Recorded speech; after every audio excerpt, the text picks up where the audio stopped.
Don't adjust your sets.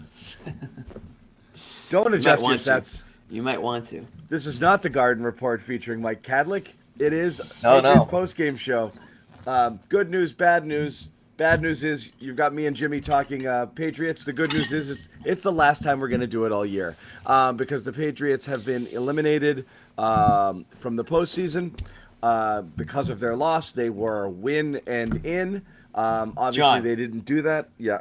When you see me, like how you do in the situation, this is like when Shaughnessy shows up in the locker room. Like, you know something went wrong. Like, I Something's shouldn't wrong. be here. Something's Yeah. wrong. Like, Shaughnessy starts poking his head around, you know that like there's something going on. Yeah, yeah, it's true. Everyone's looking at him like, what's this Yeah, what's asshole he gonna say? What's Yep. this guy start? doing here? What's Why he are gonna things start? different now? What's he gonna start? All the players know everyone's got like the headshots of media guys to be wary of. Yeah. So I mean, what are we gonna do? We'll talk some about the game. The game very much kind of a microcosm of the season. They did some things that would make you think, oh, this team might be good. And then they did a series of things that are like, this doesn't resemble any Belichick coach team I've ever seen in my life before. You see good things from Mac. You see bad things from Mac. You see good play calls. You see some really puzzling shit as well. And therein is the Patriots season in a nutshell. Really hard to put your finger on it. You almost wish they crashed and burned down the stretch in a more spectacular way. That way you could just kind of rage tweet your way through the offseason and wait for massive changes. But you're kind of stuck in this, I don't know how bad it is sort of situation. And, you know, what's needed and what there is there. But they're kind of, you're in that bad spot, guys. You're dead in the middle, right? Which is the last place you want to be in the world. Not really a serious contender. Even if you make it to the playoffs, you're not really expecting to do anything there. Or just out and picking somewhere around 18, 19, 20 in the draft. And wow, that sucks too. Tough. So there you are. That's where they are. That's where we're at. And here we are with the season. Let's start with the game. Obviously, you have the emotional moment with the Hamlin thing. We could go around the horn and everyone can say how awesome it was, but we all know it was awesome. Let's get to the Classic you. We can Classic circle back. you. It was awesome, but also it's at that moment. Did you think, oh my God, this is going to be 100-0? Well, it was an indictment. At first, it was like, okay, this is supernatural. This is outstanding, and it was. But then they do the same thing in the second half, and it's like, okay, maybe the special teams just sucks on this team, and that's exactly what they do. They've had the worst special team season I've ever seen under Bill Belichick. A team that continuously prides themselves on three phases of football, doing the little things right, winning in the margins, and then they let up 2 kick return touchdowns that basically seals the game because they lose by, 12? So, Yeah. look, if there's one thing that I can say, it's that I think Joe Judge still has a spot on this coaching staff, and it's on special teams because Maybe on kickoffs. Mike, If if you you get have a Cam- spot, well- you have a job on special teams. If you want Honestly, Joe Judge might kick off next year. right. But I mean, it's like Cam McCord. I mean, he's got to go, right? It was horrendous on special teams all season, and Joe Judge is here, and he might not have any other choice because they should reshuffle this offensive coaching staff. So I mean, put Joe Judge on the special teams if you have. I know, because but it's it was a like- train wreck again. What are you going to get mad if the only reason those kickoffs were returned for touchdowns is because you've got because Jake Bailey didn't want to rehab or whatever the hell happened there. Yeah, that's another story, huh? Of course, Right. coverage is one thing, that's fine. But literally, when 93% of kicks go into the end zone, you're really out of Right. practice with that kind of stuff. I mean, but like it's like just like the Patriots season, you got a noodle-armed quarterback and a noodle-legged kicker. Is that a thing? Can you have a noodle Seems leg? Noodle brain coaching staff. Noodle brain. Everything's coming It's the up New England noodles. noodles. This here's Everything's- the New England noodles, man. This is Everything's a tough one. coming up noodles here.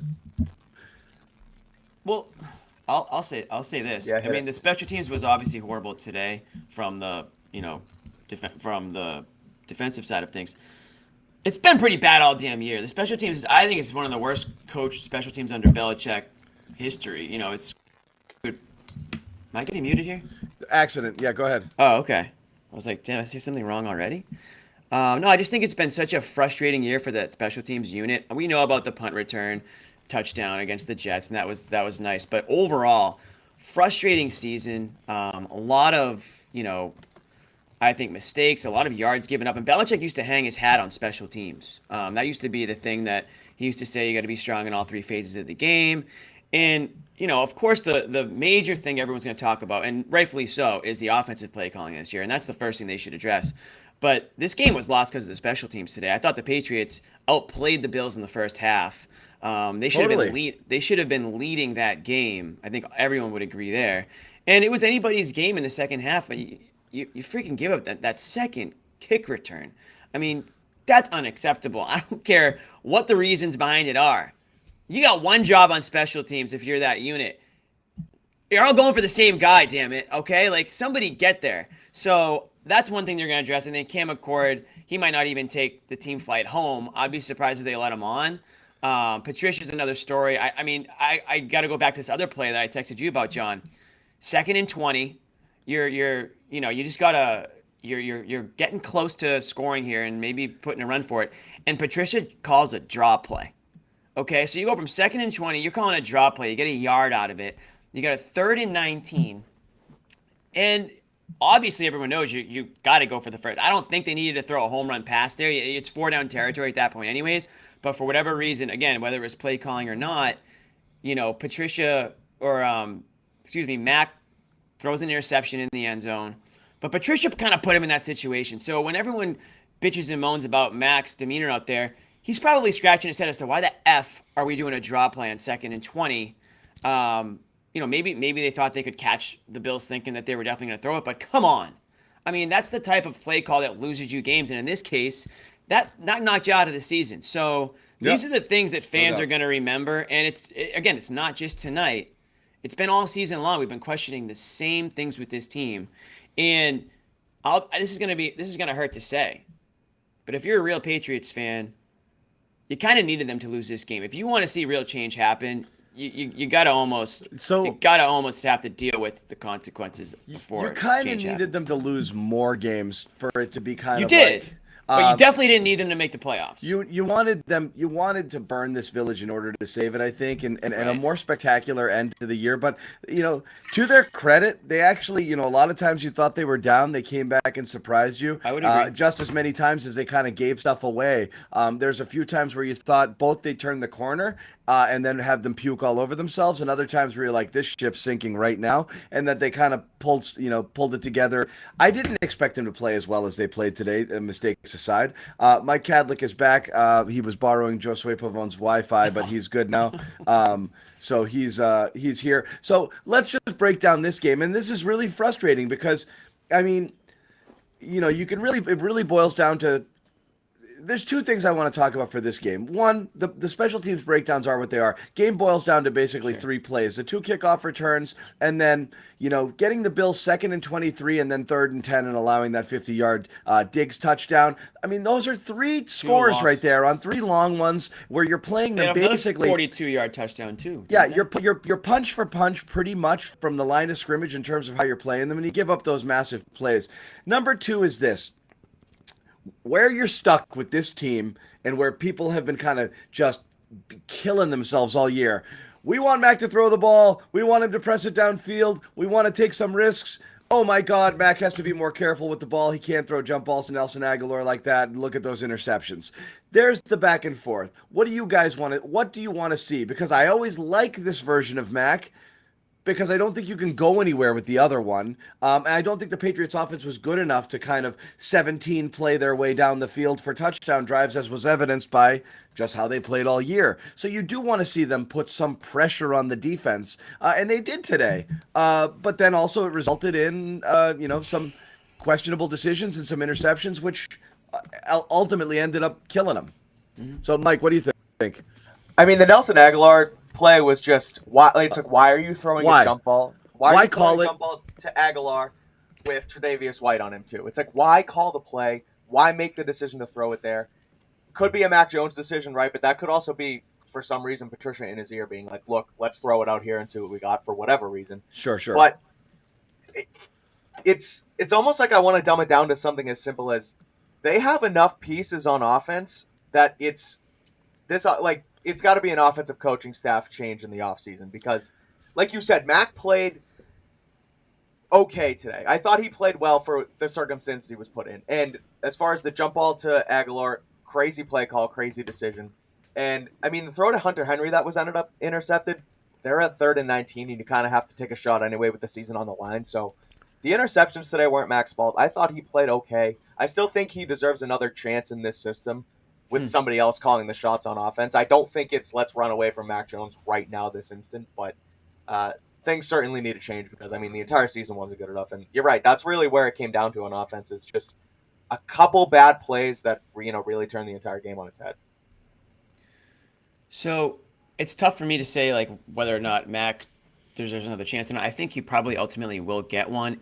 Yeah. It just sucks because they went all year with this like Fugazi coaching staff that like nobody knew what the hell was going on. It seemed like a lot of times the players didn't know what was going on, whether it was something you heard from Bourne, whether it was the stuff about Mac. It didn't seem like anybody trusted from the top down what was coming their way, and there was certainly it looked like there to be. And I'm not in the locker room, so I can't really say for sure, but I feel like there was some level of a disconnect between the players and coaches this year, whether that was, all internal or whether that was what they were hearing from outside media and blah blah blah, and it was getting to their head. For whatever the reason, it just felt like they weren't a cohesive from coaching staff to players. So, and it showed on the field. It really did. I mean, and as far as the offensive talent goes, Mike, maybe you're seeing something that I'm not. I don't see many talented players at all in this offense. Right. I mean, I feel like everybody is very extremely replaceable If from the you quarterback. change them all out, would anybody care? Is there anybody at home would be like, I can't believe you got rid of our entire offense?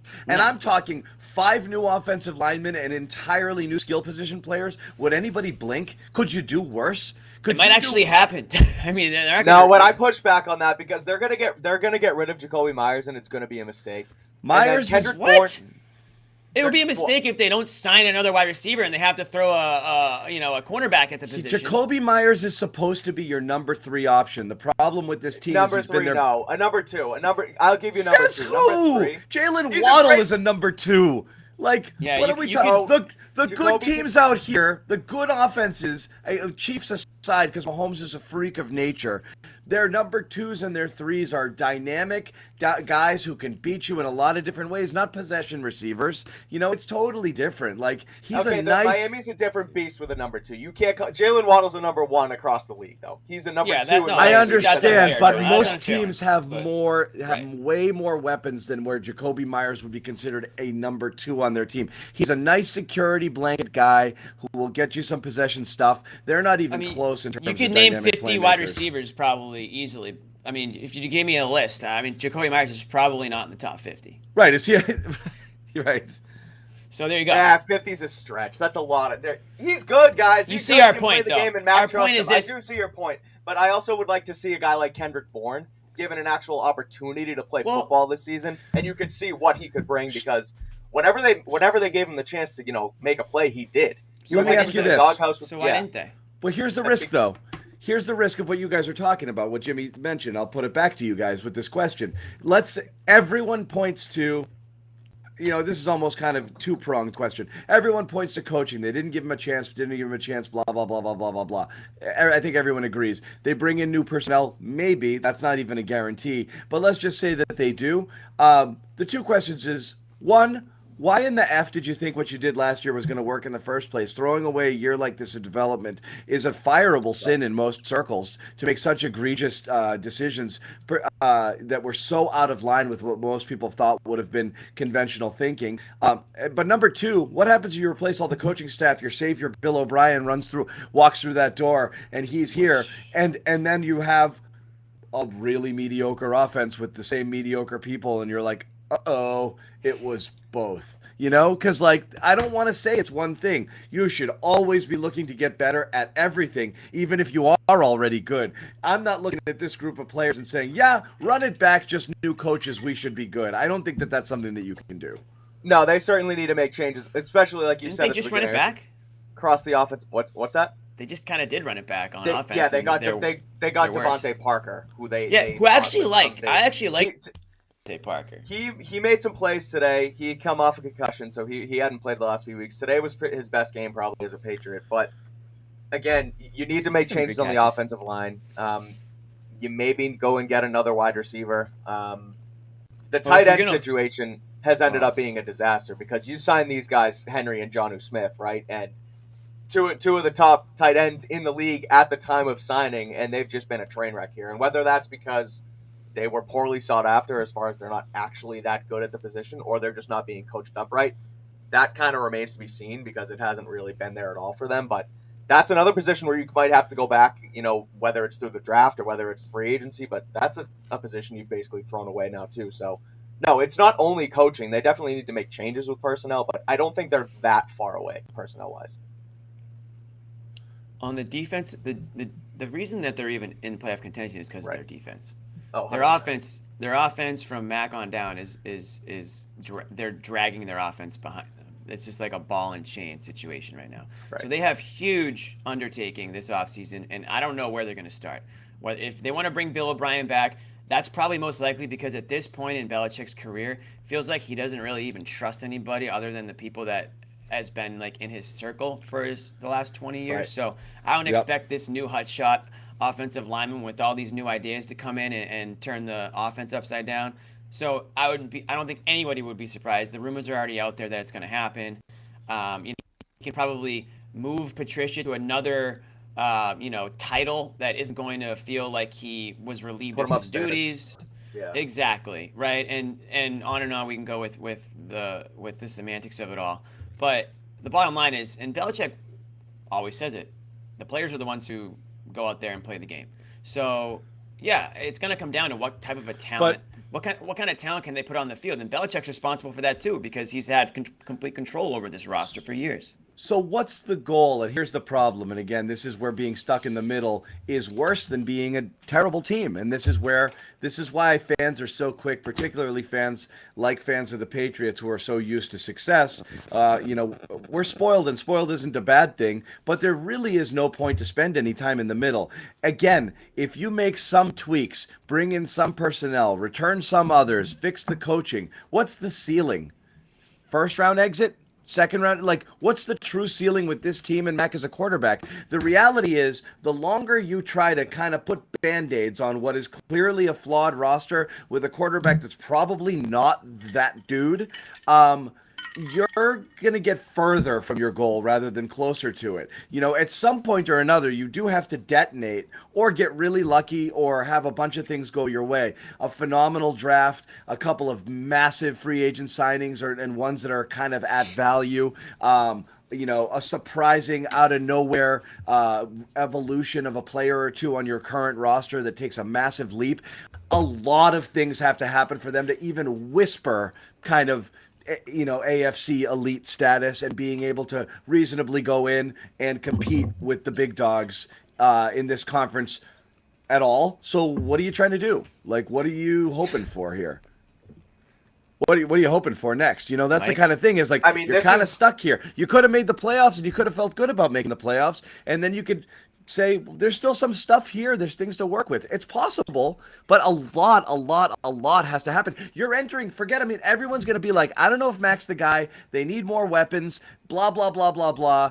But you're entering next season with no tackles, offensive tackles, right, and question mark, zero, and question marks at center and guard. The entire line might need to be replaced. You're in big trouble. There's a lot of stuff you have to do just to fix the basic things, let alone, do you have that guy, who can be that guy there? There's so many issues right now. You look at, today looked like it was the last game for Slater and McCourty, but a guy like you said, the whole line, you don't know what David Andrews is going to do. He seems like a baller for his entire career. He's been awesome. Everyone loves David Andrews. Right, but he goes out there and fights, right? But who knows if he's, if he's done. His body could be toast right now too. So you just never know. That could be a situation. But as far as the ceiling, last year was a first round exit team, right? So I think this is really the make or break year you have for Mac, and I said it before too, but this is the year where you have to decide on the fifth year option. And if you bring in a guy like you said, Jimmy, with Bill O'Brien, or the name I keep going to is Cliff Kingsbury, because I don't know. I think that would be a phenomenal hire for the Patriots. Kingsbury, his eyes like this and sweating, and he's like, "Is Kyler going to yell at me?" Yeah, as an offensive coordinator, 100%, he can Mac call an will offense. eat him up. Yeah, maybe, but it would be pretty good. Get a little more fiery Mac. But no, they'd yell at each other too. It would be good. But again, I've seen enough from Mac with the Kingsbury. Oh my God, the that might be awful the incompetence. that might be the worst coaching staff after the Patriots is the Cardinals this year. He's not a great head coach, but he's a good offensive play caller. You saw it in Maybe. college. I do. I think that might be a better hire than O'Brien as far as talented offensive Maybe. coordinators I go. want to go get that like high school guy who's like doing shit that everyone's gonna imitate Yeah. in like Right. in like 10 years and just be ahead of the curve. Why has Bill Belichick and the Patriots been so successful? They've been miles ahead of the curve on so many different things in terms of the direction that the league was going, being able to find value Yeah. in positions and players that others wouldn't. They They'd used to go find 3-4, guys that, and then the league would finally go 3-4, and then they'd go 4-3. sucker! You had like those Mike Vrabel type players were considered guys without a position because they didn't and then they were like, no, I want all of those guys. And then everyone started getting those guys, and they're like, now we're gonna pivot. Now we're gonna play safeties as linebackers. Now we're gonna go heavy. We're gonna Right. Prioritize cornerbacks over pass Double rushers. tight ends. We're gonna get slot receivers that you receivers can't as cover. tight We're gonna ends. get tight Right. ends Slot because they're receivers, cheaper than yeah. receivers. So freaking far We're ahead. We're gonna pay wide receivers tight end money. Paying X dollars to this position in free Right. agency is a loser's proposition.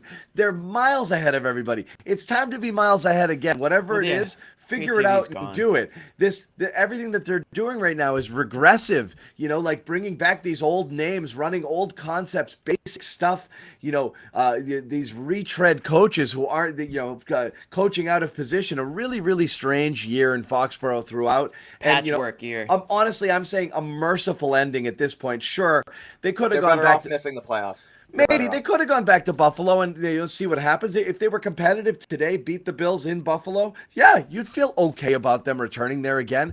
But you know who these guys are. Ultimately, it's not going anywhere. So, it's just eyes on the future. And I think people have had eyes on their future, guys, all season long. I just don't think anyone's got like a number one solution because it's like there's so many things you need. I mean, the defense is fine, but the offense, and again, you look at it as far as missing the playoffs. You don't know what would go on behind the scenes if they made it and Belichick walks into Kraft's office and say, "I made the playoffs again." Like I want my drinking buddies to have the headphones again because that's basically what it was with Patricia and Judge, right? So I think they're better off missing the postseason because there's this real, hopefully, ultimatum where look, we need to change something on offense or else maybe Bill Belichick is on the hot seat again. And like you said earlier, John, it's a position where 99 out of 100 coaches would be fired after what happened this season. But Bill Belichick still has that leash. I think the leash is as long as it's possibly going to get right now. So Well, you know what? He'll never be fired. I've always said it ends the same way. It ends the same way. Kraft goes to him and says, like, you're the best in the world, but you need some help. Are you willing to accept it? And that might be I think that's now. I think that's right now. That's now. That's where been. we are. I Yeah, thought it was correct. happening. It kind of might have sort of happened. That's why I was shocked they did what they did this year. But Right. I do think making the playoffs that one year kind of gave Kraft the feeling that, like, okay, upward trajectory. And then what happened this Rookie offseason, quarterback, right. with everything around it and the coaches and what they did, and then, two kind of, out of nowhere draft picks, off the board draft picks early, and just like, I'm doing it my way. I think it's that time where Kraft walks in and says, we need outside voices. We need outside coaches. You need personnel people who can really help us kind of get out of this thing because we're really fixated and we're stuck in a bit of a rut here. You're the best coach who's ever coached in any sport, period, and that's what we want you to do. Can we take some of the burden off you, Bill? Will you accept some help? And Bill's either going to say, no, I do it my way and leave me the F alone, and then you've got a problem, or he's going to say yes. That's what's going to be the most interesting thing here with this Also, offseason. like Kraft is also getting up there. I'm talking about Robert Kraft. So at some point, like when does he sort of hand over some of the decision making, or has he already behind the scenes? And what's the relationship between Jonathan Kraft and Bill Belichick? Obviously, that one's probably stranger than. I think Jonathan hates Bill with the well, fire of a thousand I suns. didn't want to but- say that. That's why I just used the word stranger.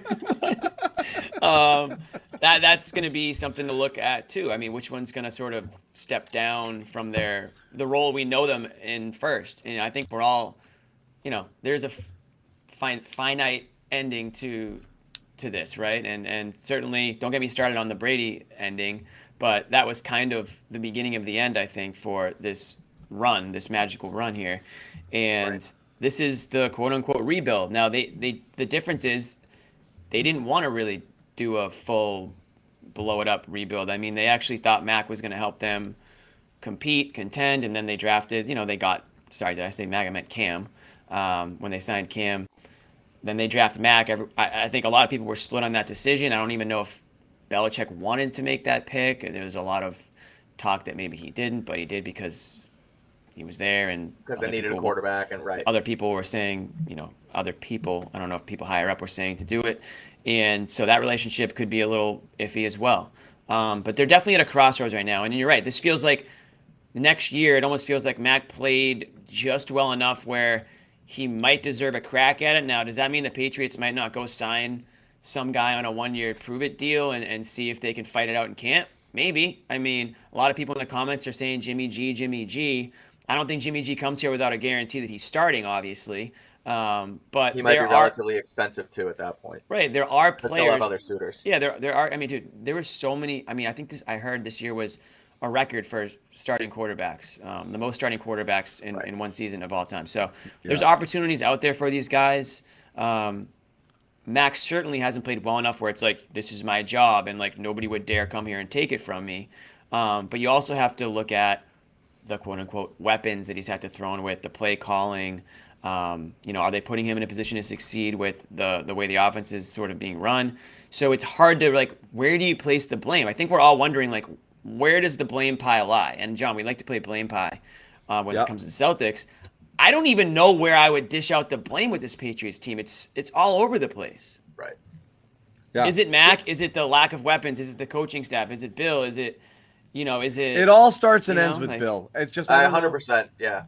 Of course, but at the end of the day, when you make, let's say we already know that, right? You make every decision. You get a lot of credit. You get a lot of blame. I mean, they're here. This is his team that he put on the field. These are his coaches. It's obviously him. It's his team that's out there that's not prepared for situations. It's his team taking dumb penalties. It's his coaches making horrible play call decisions. They can't run the ball, they can't catch the ball, but so much of what we saw during the course of the year is schematic. I mean, how many really outstanding Patriots analysts out there are showing clips up there? You have Lazar, Bedard, all of these guys, Callahan, just showing Patriots running routes.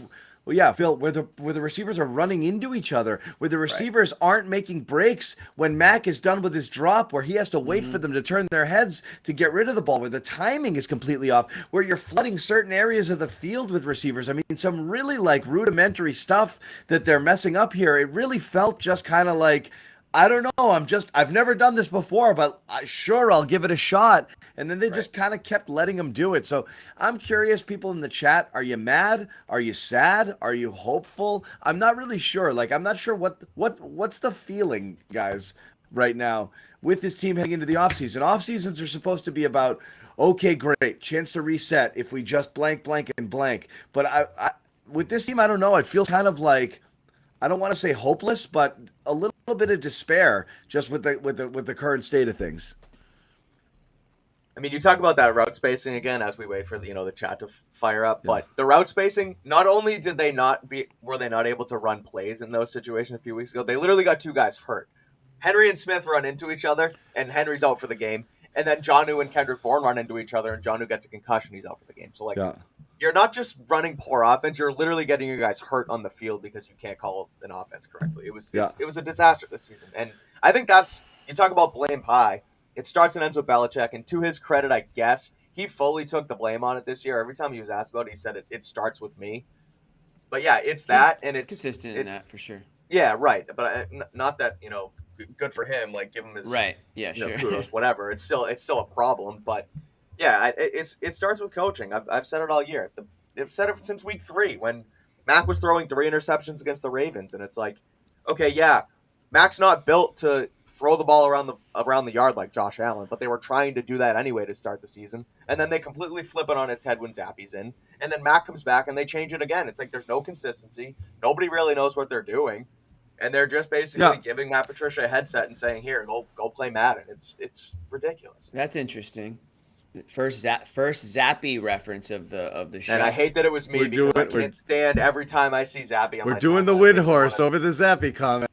So Why are you that's saying that? Interesting point that you make. we were just talking about camp competition here. What if the Oh, the Patriots fingers. quarterback? What if? The Patriots made a very interesting move in the Curious. offseason. Yeah. No, but really though, I mean, the Zappy stuff isn't going to go away, Mike, as much as you might want it. I think it's only going to get louder, to be honest. I mean, especially when they go into off-season, training camp, the whole 9 yards. Right. People are actually going to be considering this a competition.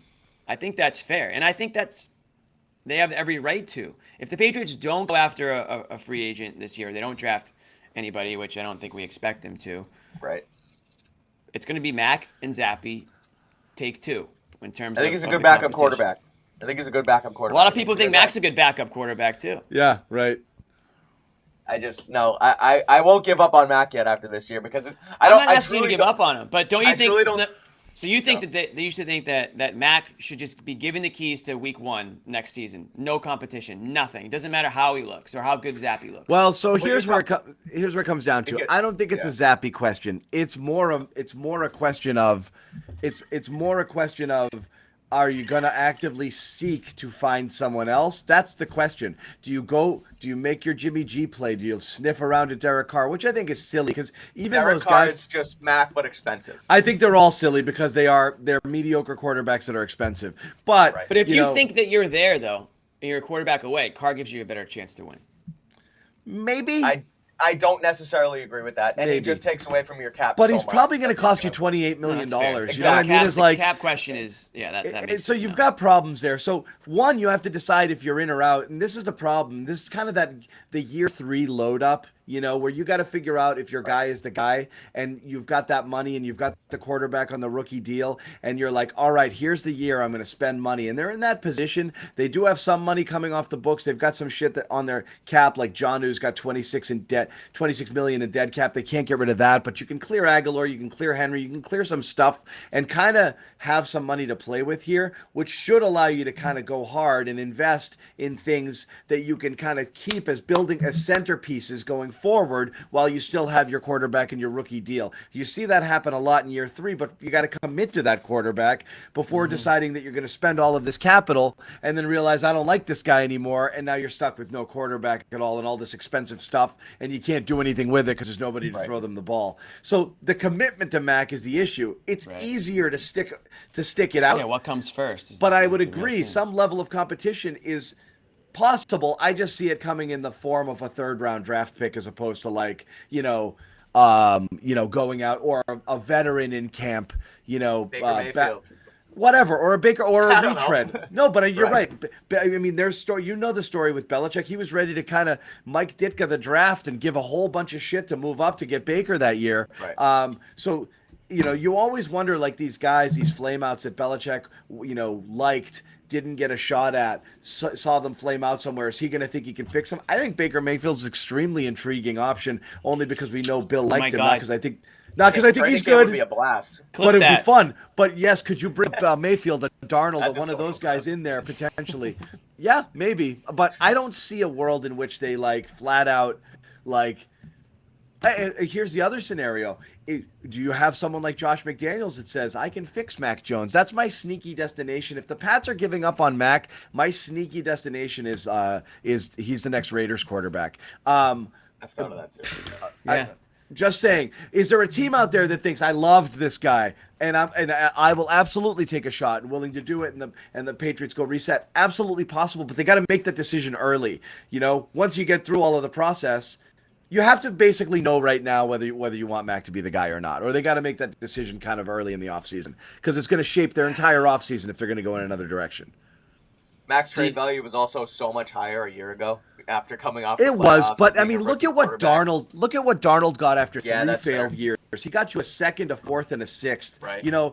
I don't think that when you saw him have 1 year of success, I still think there's value, and I still think there's teams out there that think absolutely this guy could be my guy. Because look at as Jimmy mentioned, the amount of quarterbacks this year that people went through. Some teams were just in the bottomless pit this year. I've never heard of quarterback a few. hell. Mac Jones would be a friggin' dream to Skylar 15. Thompson qualified for the playoffs today. Ugh. Yeah. Right. You almost need two like very capable quarterbacks per team now, and because I don't know, these guys are dropping like flies for whatever reason, and you don't want the whole thing to go up in smoke over that, right? I mean, if you build a championship contending team, obviously you have a stud quarterback, but you don't want to have somebody that's just going to be a massive, massive drop off from that. So, yeah. All right. So as we talk this through, and I've clearly been much more in the opinion that the Patriots are closer than you guys think to being contenders. Sure. Again. Have we I've changed written that down- opinion? Because we do that to people.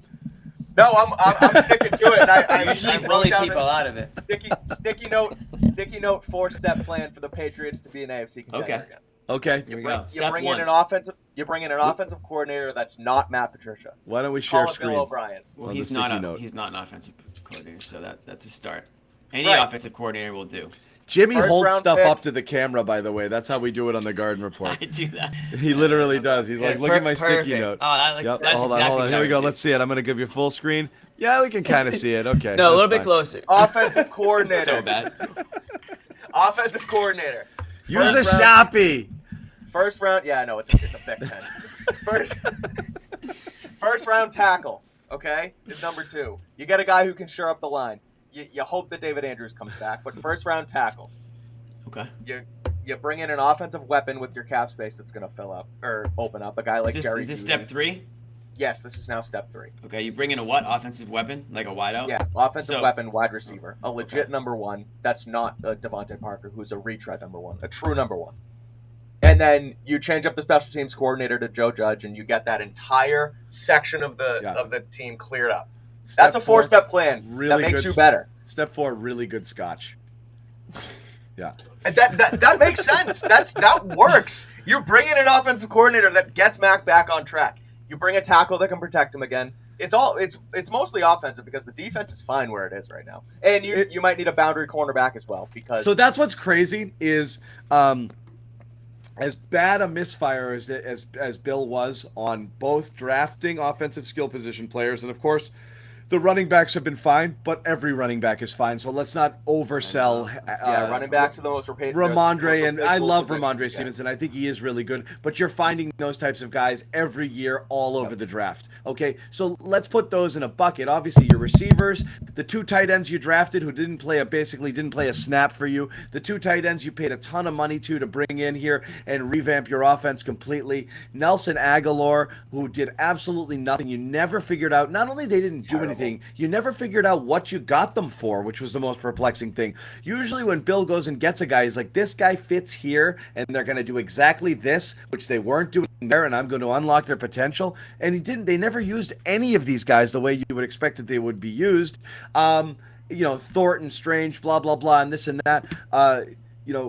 That's been a mess. But the defense, everyone thought he was crazy about J.C. Jackson. So this is where Bill still got us a little bit, right? Everyone's like, he's crazy. J.C. Jackson, they don't have a number 1. They don't even have a number 2. And then Jalen Mills throughout camp is locking down friggin' everybody. And then the Joneses start to look really good. And then X, Y, and Z. And all of a sudden, it's like, oh, they're really good there. The defensive backfield is actually a strength of this team, And then the pass rush, which outside of Judon, you didn't know what you had, was awesome. It was relentless all year. So there's some hits there. You're right. It's actually pretty heartening, not to say to not touch the defense, but you don't have to do a lot to be competitive defensively. So that is a big, when we look at the problems, the reason they look so vast is because they're all on one side of the ball. Right. Sure, you can upgrade a couple spots for sure here. And guys, thank you very much, by the way. We appreciate the super chat here. How about the one under that? He did close the season. Yeah. No, the message under Oh, this guy? Yeah. Merton Hanks, is that what it is? Let me see. M. Harks? Yeah. Yeah. Anyway. That But could yeah, you're right. technically be me, Jimmy. That could technically be me because you guys are often together, so I technically could be the new guy in this situation. No, I'm definitely the No. It's me. It's always me. We're all whiny because they suck. They suck Hey, this year. yeah, We're all hey, whiny. sorry, Why is this guy whining? Hey, I'm sorry. The Harks Patriots wants me to didn't make throw the a parade playoffs. today. Yay! Yay! Parks was Yay! expecting Yay! balloons, I guess. My bad. I should have came prepared for this party. I didn't come with gifts. Missed the playoffs 2 out of 3 years. Yay! If you think I'm whiny on this show, come hang out after after a Celtics loss. After the Celtics lose by 40 to OKC. Yeah, seriously. But go ahead, Mike. You were saying. No, well, I was going to say, too, about he's talking about the coaching staff and how much we hate what the Patriots did on offense this season. Remember what we were saying a season ago about the defensive coaching staff when it was Steve Belichick and everyone was calling out the nepotism on Bill and Gerard Mayo, who they just split it up and they were terrible, and then Bill came in, whatever. They've completely put those narratives aside this season. The two of them have been great. Nobody has complained about Steve Belichick once this season, probably because of how bad Patricia was, but yeah, the tongue, that was I can't even do it. I won't do that here on camera. So but weird. no, that was no one said a thing about Steve Belichick. They were all pretty good. That was tightened up, and I'm not surprised if Gerard Mayo commands the head coach. And that's the thing is, based off of that, Mike, would you not think that Bill might be like, nah, Matt and Joe will be good next year. We'll tighten that up. We'll get it. We'll know what we're doing now. Yeah, would it be shocking if he did that? Is all I'm saying. Not do we want that to happen? Would it be shocking? Would it be shocking? That's a good question. No, but it can't happen. It was so much worse than the offense this season was so much worse than the defense last season that something's got to give. I think that's a true ultimatum that Robert's going to come in with this season. That's true. But defense was fake good last season. They beat up on some chumps. The reality was they weren't nearly as good as we thought that they were. Right. And then it but really they at got least bad. Adjusted. They made it adjustments. Really got bad after the bye. This defense was consistently good all the way through. Totally. And really kept them good competitive. Players on the defensive side. A lot of people asking in the chat, and this is a lot of the questioning here. Has Bill lost his mojo? And again, this is what we were just kind of talking about. You've seen a lot of misses on the offensive side and some free agent signings that didn't pan out, and then obviously the questionable coaching hires. But then you see him basically construct a defensive backfield out of spare parts and have it flourish this year, and get a really ferocious pass rush and a D that led the league in takeaways. So he still knows something in terms of personnel management. There's no question about that. And he's still coaching up pretty good defensive game plans. He's still coaching up good defensive game plans. I don't think he's as ahead of schedule as he used to be, like you mentioned earlier. It's more so now you're waiting for them to catch up on things, especially offensively. So you know what I think also, and again, I'm not in the locker room. I just wonder if his coaching style doesn't resonate with kids these days. As I get on I'll be Boomer John for a second, but honestly, he's tough. Rotten kids. Yeah, I mean, he's obviously got an old school way of doing things. It works. I don't know if he's maybe he doesn't get through to players as easily as he used to. That isn't to say that they don't listen or respect him, but maybe I don't know, players now or people today are a little bit different than they were 20 years ago. Now you've got guys like McCourty and Slater who kind of bridge that gap, right, of the players who have won championships that way with that coaching. If those guys are gone, there's really not many guys left on this squad. You talked about David Andrews. Really, who's going to sort of carry that torch? I mean, I know there's a couple of great defensive players on the team, but when it comes to sort of being the player rep for the coaching staff, are we getting to that point now where, again, John mentioned it, he wants this hotshot offensive coordinator to come in. I just don't know if that's something that Bill would ever do. I think he's just got this old school way Maverick of doing things. Top Gun style, hot shot. I want some guy coming in. Obviously, a guy like Kendrick Bourne, it doesn't seem like he gels with the way that Bill does things. I think we can all agree, and that showed. He didn't get his playing time when he did play. He's clear. I mean, talent shows on the field, but if you're in the doghouse for whatever reason, at the end of the day, you won't be able to show that talent. There's a reason for it, right? Yeah. I mean, I look at the two suspensions that came in yesterday or 2 days ago with Jake Bailey and Jack Jones. I mean, Jack Jones, a guy who in college had his own troubles as well, but those are two guys that are now not going to get 2 game checks because they were suspended retro to the end of 2022. So if guys see that and be like, look, there's a disagreement and we're just going to suspend guys and not play them, that's another thing that you wonder if it obviously doesn't resonate with the team, and guys are sort of going to pull away from Bill Belichick in that sense. But I don't know. Go. No, let me fire off a quote from the locker room. Mac Jones caught a lot of shit, obviously, over the last several weeks for body language, for throwing people under the bus, demonstrative reactions, petulant behavior, all of that stuff. And it's funny because that was some stuff that people talked about early, and then there's a lot of pushback on, like, no, he's just fiery and this and that. Like, look, it is what it is, but obviously that there was some sort of kind of disconnect between him and the coaching staff and some of the stuff that was going on. Just now, or a few minutes ago, Mac at the podium, the blame is on me. It's my offense. It's my group of guys. I've learned more than I ever could have imagined in a football season. Just want to be able to build on it. Now, maybe too little too late, because it's obviously been clear that he had some issues with some of the stuff around him, and people will still, despite the fact that Mac is taking the blame for certain things, be like, nah, it's not his fault. But again, it's nice to see some accountability here in the end, because you could go out. I think it helps that he threw, 3 ill-advised interceptions today, or at least 2, because the obviously third one was his fault. Third one's not his fault, but Right. you knew the first 2 were. But that being said, yeah, accountability is important, and that was something people were wondering whether Mac was kind of getting it, even though they really, really, really screwed him this year with the coaches. I don't think anybody will disagree with that. So wanted to throw that in. Mac talking about, you wonder if Mac hears the footsteps too. It's not like, he's dreamed his whole life of being a Patriot, and if he did get traded, he would be heartbroken. But nobody wants to be given up on after 2 years. I'm pretty sure he knows he didn't have his best year. Even if he wasn't fully set up for success. And nobody wants to be kind of unloaded after 2 years as a bust or a failure or anything like that. So he's got to be thinking about, he's going to do some self-reflection, I think, this offseason.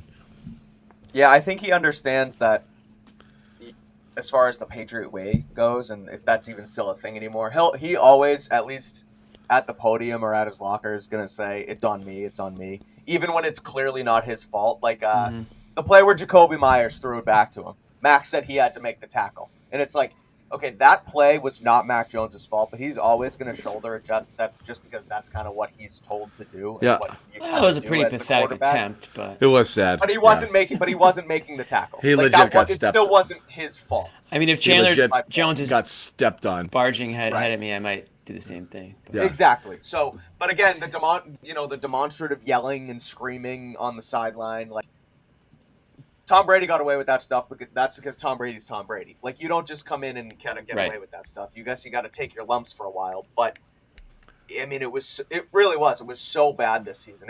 It wasn't really fair to a guy coming into his second season to surround him with that. So I see both sides of that, I guess. Yeah, I see both sides. I'll throw this out as one more Mac-related thing, and then we'll put a bow on it. And Mike, and Alex will be coming back with Patriots Beat this week with a much more comprehensive kind of post-mortem, both on the final game and the season. And there's going to be an entire offseason of reflection and looking ahead. And obviously on CLNS Media, you can catch that with, as I mentioned, the Patriots Beat podcast, or Greg Bedard Patriots podcast, Andrew Callahan's Pat's Interference podcast, and all other things that we do to cover the Patriots. The off season starts now. We're actually about an hour into it, so I'll write up this 4-step plan into a full analysis. Well, there's going to be off seasons simplified in 4 easy steps. Yeah, there's going to be post-its. Exactly, Jimmy. This is the first of many post-its this season, this offseason for Mike. I do want to ask this, and I know people hate this question. I'm sure the chat will light up with, like, it's not that number thing, but, fine. Mac was put in a bad position this year, but he did come in the best shape in much better shape physically, which is something that we thought had to happen. In addition to kind of getting NFL battle tested, and he started year 1, so obviously he gets the jump on that. You expected him to understand things a little better in year 2. They screwed him with the coaching. We know that. Take it, put it in a bucket. Physically speaking, though, we were promised a better Mac Jones this year because he came in stronger, he came in better. And I always said that in year one. Like, look, that noodle arm shit, like you can get away with it, but ultimately, in order to stress a defense, you got to be able. They have to believe you can make certain throws, or they're just not going to defend parts of the field. They're not going to take it seriously on some throws that they just know that he can't make. And I just assume naturally he's just going to get man strong. He's going to get bigger. He's going to get stronger. Tom Brady's arm got better as time went on, where he could really drill it into space, into places. I didn't see it at all this year, which was a bummer because, again, it's not like you want him to come back friggin' jacked, but you do expect a little bit of muscle, a little bit more mechanics, and working with some people. He should be able to get a few more RPMs on the ball. And I don't know. I mean, I know. I just didn't see that physical development. Maybe he was a little bit more escapable this year. He What's did your some question? stuff. He did some stuff with his legs. Did you guys see any? And can we expect any? And how important is it? Jimmy, go ahead if you had it. Oh, well, I would give you first crack at it since this is You go, your show. Mike. You watched them all year. Yeah. Downfield throws, yes. I think that as far as throwing farther downfield, 50, 55 yards, like when they didn't give him the chance on the Hail Mary, the week after he showed that he could throw a 55-yard bomb. The distance is there, but RPMs in tight windows, John, I agree. He still kind of throws up some lollipops. It doesn't look like he trusts his arm intermediately as far as, squeezing it into tight windows. On rhythm throws, sure. So I think it's there, deep down the field. He's hit a couple guys in stride. You saw it with Tyquan last week and things like that. But I still think, like you said, as far as man strength, and it comes up with mechanics as well. Like, mechanically speaking, you can add to your arm strength just by actually setting up and not just, chucking the ball like you have a noodle arm. So another season, mechanically, getting better in shape, I guess we'll see what happens. I don't think it was that much of a change from year one to year two, but I mean, I don't think he's complete noodle arm Mac Jones like you guys say or the chat is. I think he has something there on his arm.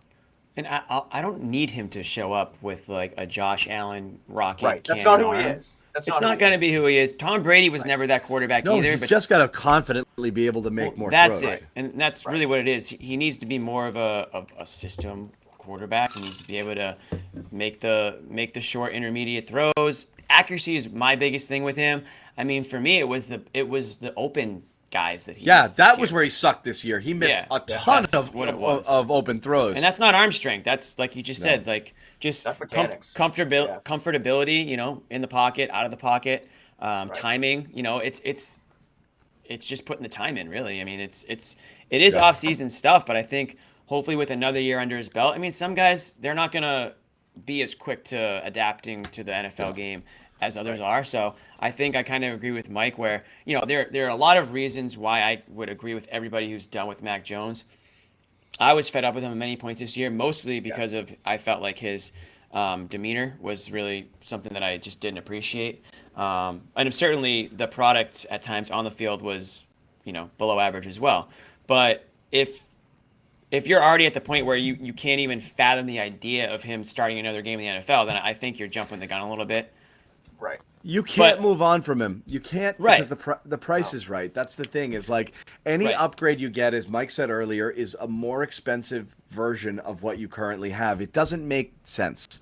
It doesn't make sense to bail this early in somebody's development. Mac's coming back. I think there'll be a lot of questions about it. It makes unless they friggin' hate him. You never know what's really in Bill's mind, but I don't think that's the case. You also need a system to be a system quarterback, and there was zero system in place this season. It was just thrown together. When I say system quarterback, I just mean like he's not going to beat you with his arm, right? But he's got to be able to he's got to be able to execute on the play calls that are there. If a guy runs the route and he's open, you got to hit him at the right time where you got to hit him, and that's pretty much what I mean.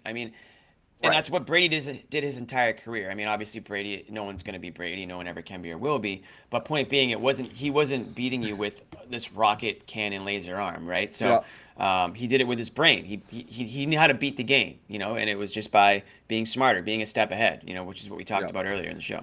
like I Mac's said, we now could. going to go into quickly. Yeah. Mac's now going to go into his third system in 3 seasons, and that's Yep. not a recipe for success ever. Sure, No. it's one the same head coach, but you look at guys. I always go back to Baker Mayfield because he had so many different coaches. He had so many different offense coordinators in Cleveland, in Carolina, now in L.A. It's like that's not how you get any sort of rhythm or consistency to start your career. So now he's going into year 3 with a third probably offensive change. Like, hopefully this is the one, but that's not a recipe for success. Yeah, not great. And as I said, there's a lot more Pats talk to come. I'll ask you guys quickly here, just to kind of go over it because it was amazing.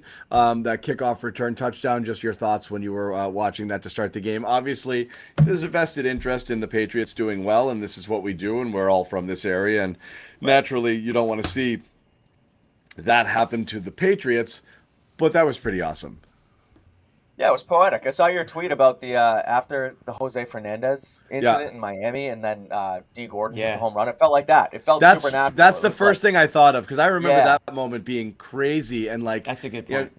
Yeah, that D. Gordon was I was searching for it the whole time. And I was like, that Yeah. was the one. It was like that's not going to happen, right? He didn't just Right. do that, did he? And like, oh Yeah. my God, he did. You I knew was that expecting more like a what's the word I'm looking for? Just a perfect drive down the field, an inspiring drive down the field by Josh Allen was like what I was expecting. Like they're going to go down and score, and it's going to be great. Kickoff return was perfect. It was awesome. Yeah. Yeah, I just felt like the energy in the stadium and the emotion and everything. I felt like it was going to take a lot for the Patriots to stop the Bills on that first drive, Yeah. and they didn't even have to. But I think Romo said it was like Angels in the Outfield, which everyone remembers that movie from 30 years ago or whatever. It kind of just felt like there was something else going on there for the Bills. We won't talk about the fact that the Patriots special teams was a horror show to begin with, but kind of helped them out a little bit. But it was a cool moment. I mean, I think, we all watched last week, or geez, when was it? It's Monday. 6 days Monday, ago. yeah. It feels like a long Right? time ago. Yeah. Yeah. But we all watched. We were all just like kind of. I think everyone was in the same boat, texting their buddies, like looking for updates, hoping and praying for a positive result. It was like an election night. You're staying up all night because you were so riveted. Yeah, Like, multiple what's going to chains happen, Everyone's got multiple chain texts going and bouncing information that they're getting off everybody. And I think everyone is extremely pleasantly surprised to see the recovery in such a quick amount of time, too. So, it came at the Patriots' expense today, but I think we can all agree that really cool story and happy that, Hamlin's doing well. Yeah. That's how it was supposed to happen. Yeah, pretty much. Yeah. Okay. So- So there you have it. Lot to go on. That was a great moment. Patriots held that one off, played the Bills pretty much to a standstill for most of the game, but just kind of gave it away with those kickoff returns and a couple of big plays. And that was it. That's what happened. So you got guest appearances by Jimmy Toscano and John Zannis on Patriots-related stuff. That's right. And that's what Thanks it for is. coming in, guys. Good stuff. But thank you, and as we said, Mike, and the rest of the football guys will take the football conversation forward throughout the offseason, which we expect is going to be. This could go in a zillion different ways. It could be explosive. It could involve could involve Belichick, could involve the coaches, could involve Mac, could involve trades, big free agent signings definitely on the table. There's a lot of possibilities here about what the team could do, so it is super, super interesting. But obviously, we're still in football playoff mode. That'll take center stage here until kind of we get through it all. But the questions begin now, so feel free to ask them. We'll be talking about them here on CLNS. Thank you guys for watching us today. Make sure you subscribe to our YouTube channel for all that good Patriots content. And of course, if you're interested in any other sports, particularly the Celtics, you can catch me and Jimmy over at the Garden Report. One less show. team to watch now, so come on over to the Celtics side. Bruins are doing well too. Come on over. We got coverage of all of it, so you guys can come find us over there, covering the Celtics as well as a host of some of the best basketball voices and minds in the market, talking about the Celtics, who are always fun and interesting as well. So that's going to do it for Mike Kadlick, Patriots writer for CLNS Media, Jimmy Toscano. I'm John Zannis. We will see you guys